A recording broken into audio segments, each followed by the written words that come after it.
Hello and welcome to our instructional series of videos. In this installment, we're going to show you how to replace the battery in mid-2012 through early 2013 15-inch Retina MacBook Pros. This process involves the use of flammable substances and runs the risk of fire or personal injury if the battery you're removing gets damaged during removal. For your safety, be sure to both read all the information included with your kit and watch this video in its entirety before proceeding. For this installation, it's vital that we drain the battery until the computer shuts down to reduce risk of accidental ignition of the battery. We've already drained the battery, gathered our materials, and are working on a soft static-free work surface. We're now ready to begin.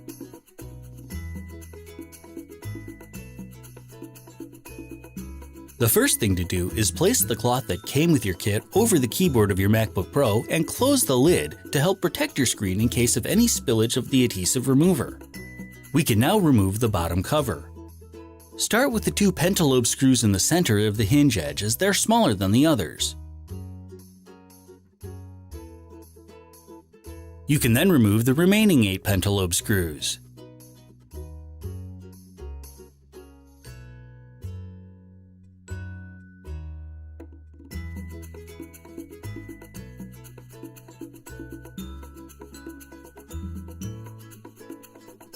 Lift off the bottom cover and set it aside. Disconnect the battery by lifting up on its large central connector.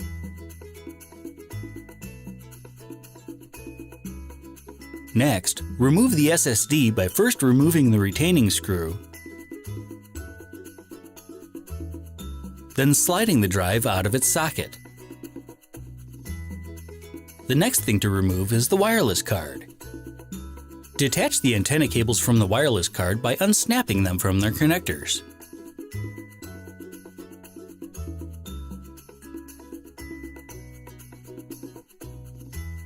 Then, remove the Torx T5 screw holding the card in place. Then slide the card itself out of its socket. Then, remove the I/O board cable by gently lifting up on the connectors on each side until they come free.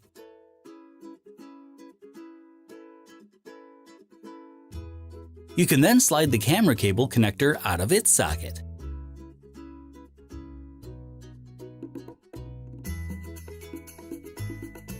Lift up on the latch for the fan cable's ZIF connector. Then, peel back the rubber cover off the fan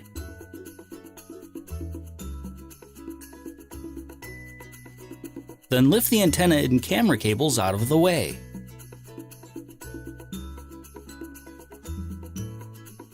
We can now remove the fan itself by first removing these 3 Torx T5 screws. Each screw is different, so keep track of which one goes where.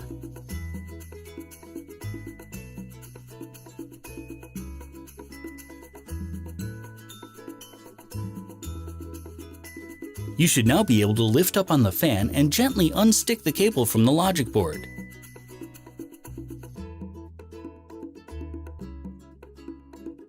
The connector should slide right out of its socket.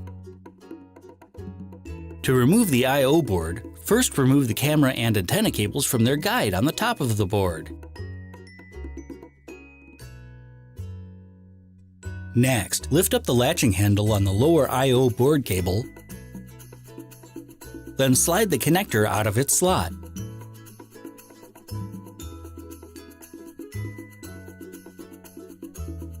Then, remove the 2 Torx T5 screws holding the I/O board in place.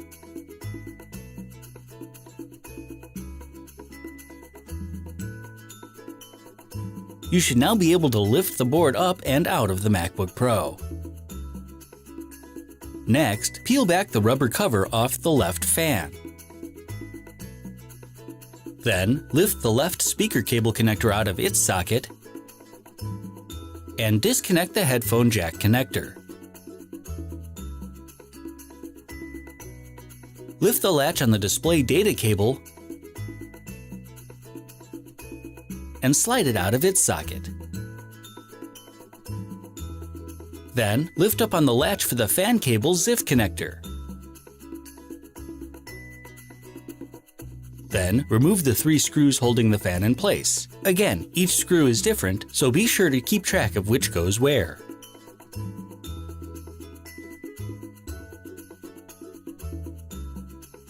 Finally, like before, lift the fan out of the MacBook Pro, then peel the cable up from the logic board if necessary, and remove it from its socket.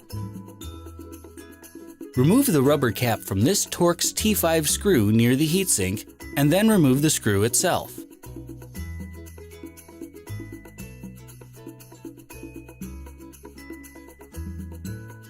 Then, peel back the label covering the keyboard connector cable, then lift up the bar to open its ZIF connection, and slide the cable free. You can then detach the trackpad connector by lifting it up and away from the logic board. Peel back the edge of the label that covers the battery connector and remove the Torx T5 screw near the edge that holds the battery in place.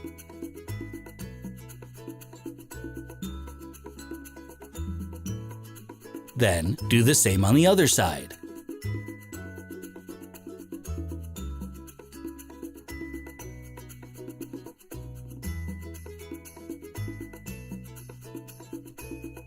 You can then lift the battery slightly to make it easier to detach the right speaker connector. We can now remove the Torx T5 screws that hold the logic board in place. Start with this one near where the SSD used to be.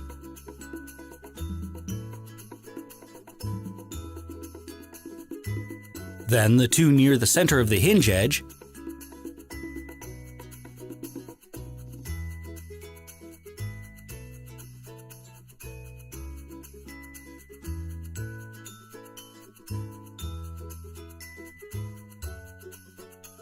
then this one near the memory.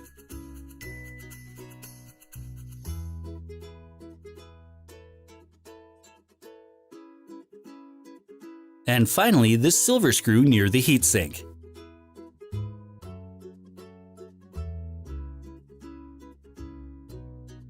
Next, lift the bar of the microphone's ZIF socket and slide the cable free. Then, lift the keyboard backlight cable connector from its socket. Finally, remove the 2 Torx T5 screws holding the MagSafe connector in place.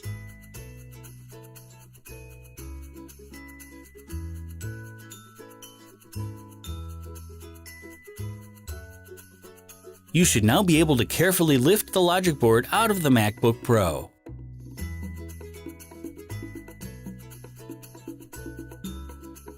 We can now remove the right speaker. Do this by removing the 3 screws that hold it in place,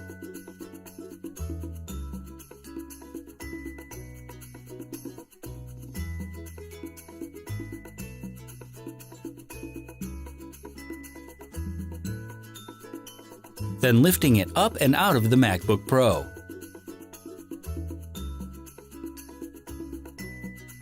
Do the same for the left speaker.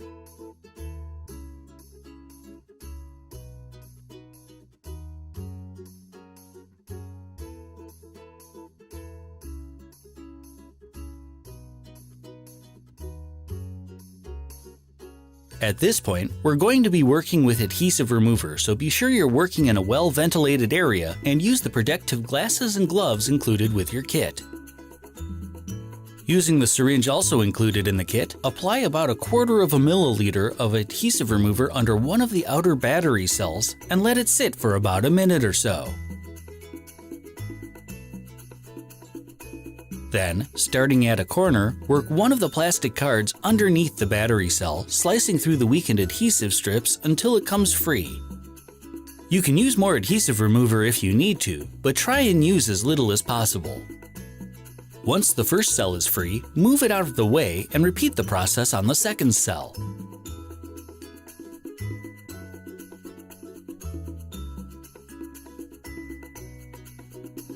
Once both cells are loose, use one of the plastic cards to hold them up from the surface of the MacBook Pro so they don't accidentally re-adhere. You can now repeat the process with the 2 outer cells on the other side.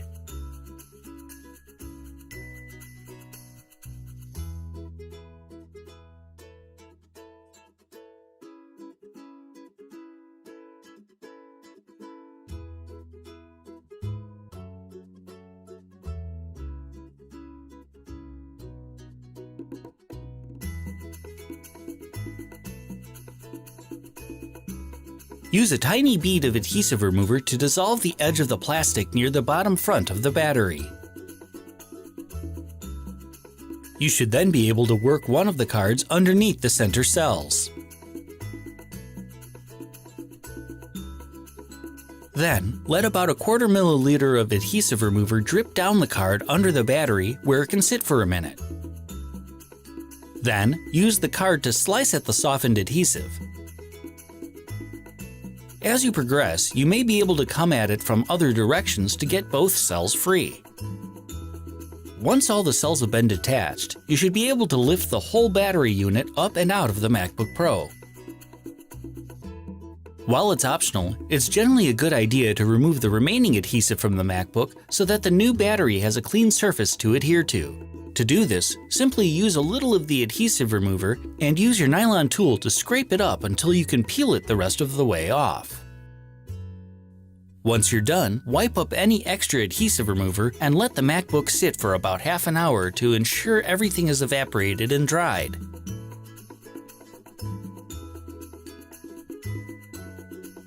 Now it's time to reassemble your MacBook Pro. Start by replacing the left speaker assembly. Simply slide it into place, then secure it with its 3 screws. The short screw goes in the top hole. The long collared screw goes in the center hole, and the long full thread screw goes in the bottom hole. Repeat the process for the right speaker.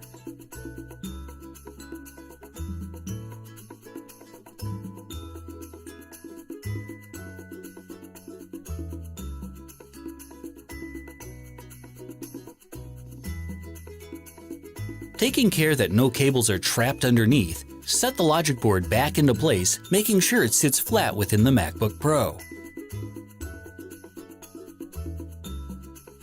Replace the 2 Torx T5 screws that hold the MagSafe connector in place.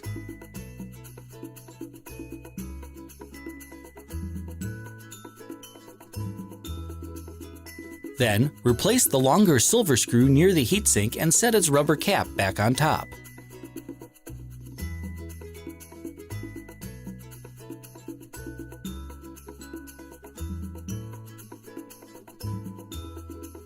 Then, replace the other silver screw on the other side.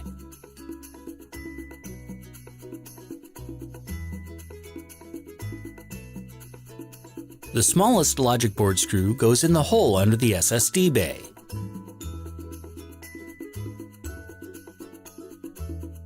The 2 longest screws are the same length and go into the 2 holes along the hinge edge.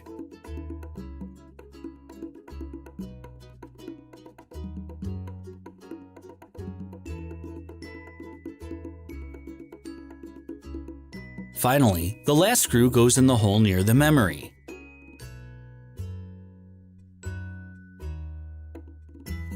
We can now reattach a number of cables and boards. Set the I/O board back into place, making sure that it lays flat without anything trapped underneath. Then, secure it with its 2 Torx T5 screws, which are both the same length.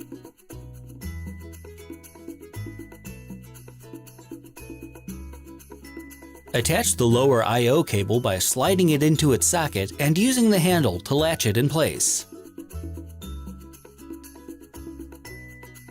We can now replace the right fan. Slide the fan cable into its ZIF socket and latch it down. Set the fan flat and replace the Torx T5 screws with the shortest large-headed screw on the inside.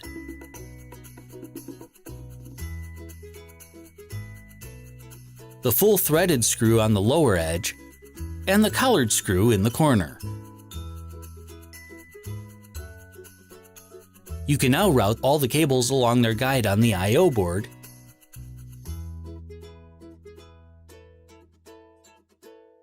lay the cables across the fan, and slide the camera cable connector into its socket. Next, align the wireless card with its socket, slide it into place, and secure it with its single screw.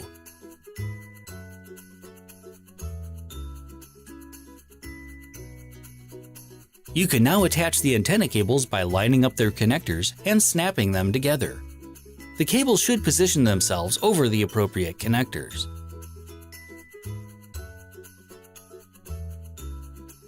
Then, align the SSD card with its socket, slide it into place, and secure it with its single screw.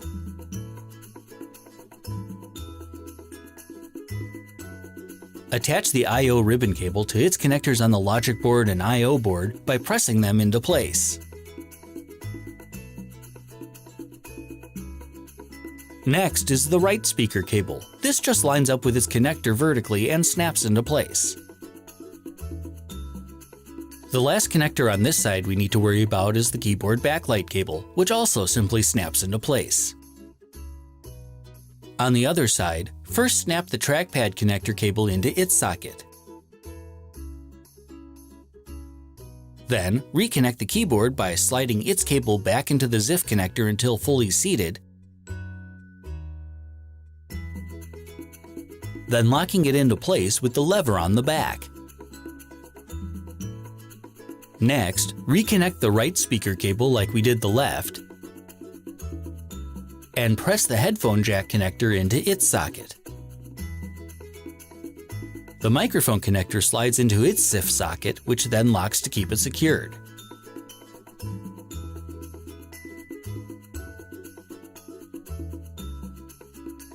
Then, slide the display data cable into its socket and latch it into place.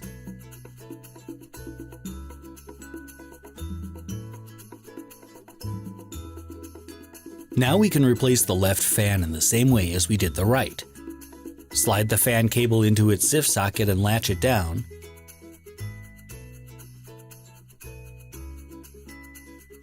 Set the fan flat, and replace the Torx T5 screws from the top inside to the lower outer with the shortest large-headed screw, the collared screw, and the full threaded screw. Finally, flip the two rubber covers back down into place over the fans and we're ready to install the battery itself. First, peel off the paper covering the adhesive on the back of the new battery. Then, line up the battery connector with its socket and press it into place. Then, set the battery into its bay. Replace the two battery board retaining screws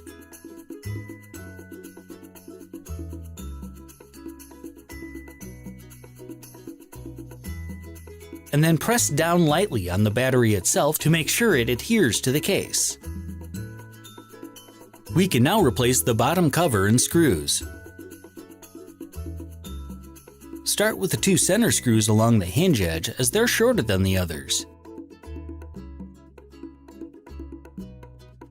Then, replace the remaining 8 screws.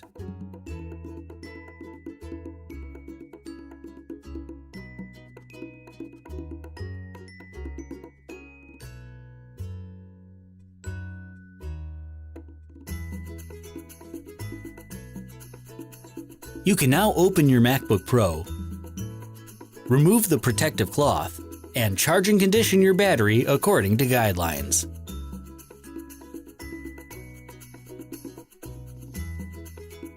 First, shut your computer all the way down. Then, attach the power adapter. The light on the adapter should turn amber to show that the battery is charging. Once the battery is 100% charged, the light should turn green. Once it has, you should leave it connected for at least 2 more hours. However, you can use your computer during this time rather than leaving it off. After that, we'll need to discharge the battery. First, in the Energy Saver Preference pane, make sure all the sliders are set to the right and any power saving measures, like sleeping the hard drive, are turned off. Do this for both the power adapter and the battery settings. Once you've done that, disconnect the power cable and let the battery discharge completely until the computer shuts down. You can still use it at this time, but don't do anything particularly heavy. Steady and even usage will result in better power system calibration. Once the battery is discharged, your computer will automatically shut down. Leave it shut down for at least 5 hours to ensure the battery is completely drained. Finally, reattach the power cable and let the battery charge back up to 100%. This time, you can use the computer while it's charging. Once the battery is charged back up, the power management system is properly calibrated. You can now set your energy saver settings back to what they were before and use your computer normally.